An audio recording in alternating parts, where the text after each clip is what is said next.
సార్వత్రిక ఎన్నికలకి అయితే మీరు అన్నట్టు ఇదంతా ఉంటది. స్థానిక ఎన్నికలకి ఎవరైతే అధికారంలో ఉంటే వాళ్ళదే గెలుపు అంటారు కదా, గతంలో చాలా సార్లు అలాగే జరుగుతుంది. ఇప్పుడు కూటమే కదా. అవును, కూటమిదే గెలుపు కదా. అంతే.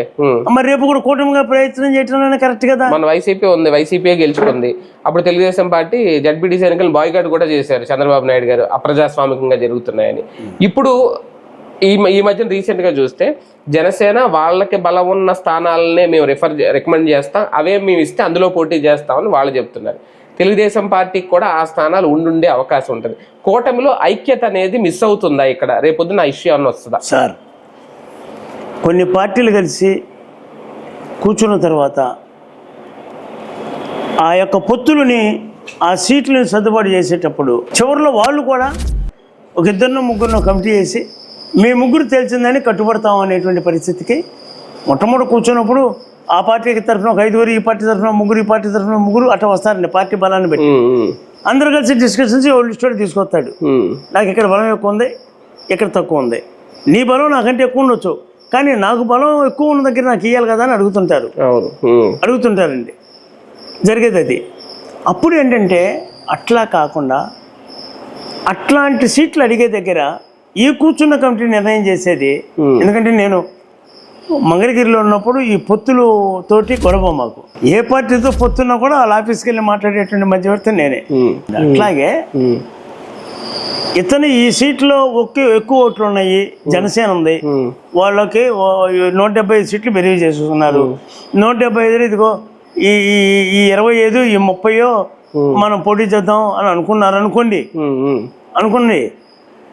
అప్పుడు కమిటీ ఏం చేస్తుందంటే, కమిటీ చేయవలసింది ఏంటంటే, చేసే విధానం ఏంటంటే అక్కడ ఉన్నటువంటి కులాల సమీకరణ, అక్కడ ఉన్నటువంటి సఖ్యత, వివిధ పార్టీల మధ్య ఉన్నటువంటి సఖ్యత, కలుపుతనంగా వీళ్ళు కలిసి గ్రామాన్ని పరిపాలిస్తున్నారా, లేకపోతే నియోజకవర్గంలో ప్రయాణం చేస్తున్నారా, లేదా ఎవరు కూడా ముఠాలు పడి చేస్తున్నారా, ఎవరి ముఠా వాడికే ఉందా. ఈ ముఠాలు పడి చీలిక చేసినప్పుడు చీలికగా ఉండే అంత ఫలితానికి ఉన్నారనుకోండి గట్టి నాయకులు ఉండి, వాడికి సీట్ ఇస్తే వీడు ఓడిస్తాడు, వీడు ఇండిపెండెంట్ పెడతాడు. ఇట్లాంటివి మనం చూస్తున్నాం. అటువంటి పరిస్థితులు జరగటానికి వీల్లేదు.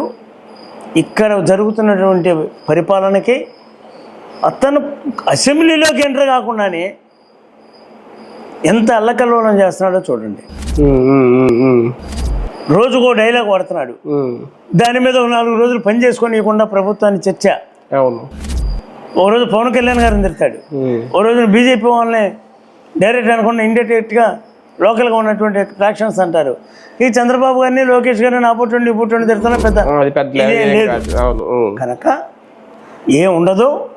నాకు తెలిసినంతలో నాయకత్వం వహించేటువంటి చంద్రబాబు నాయుడు గారు, పవన్ కళ్యాణ్ గారు, మాధవ్ గారు, వీళ్ళు ముగ్గురు వాళ్ళ పార్టీల యొక్క సలహాలు, వాళ్ళ పై నాయకత్వం. అంటే చంద్రబాబు నాయుడు గారు, పవన్ కళ్యాణ్ వాళ్ళే అనుకోండి, కానీ కొంతమందితో మాట్లాడుకోవాలిగా. పల్లా శ్రీనివాసరావు ఆయన జాతీయ పార్టీ అధ్యక్షుడు, పల్లా శ్రీనివాసరావు ఆయనతో మాట్లాడాలిగా. లోకేష్ గారు ఇప్పుడు సెకండ్ ఇన్ఛార్జిగా వర్కింగ్ ప్రెసిడెంట్ కదా, వర్కింగ్ ప్రెసిడెంట్ తో మాట్లాడాలి కదా. అట్టగా పవన్ కళ్యాణ్ గారు మనోహర్ గారితో మాట్లాడాలి కదా, ఇంకొక ఆయనతో మాట్లాడాలి కదా.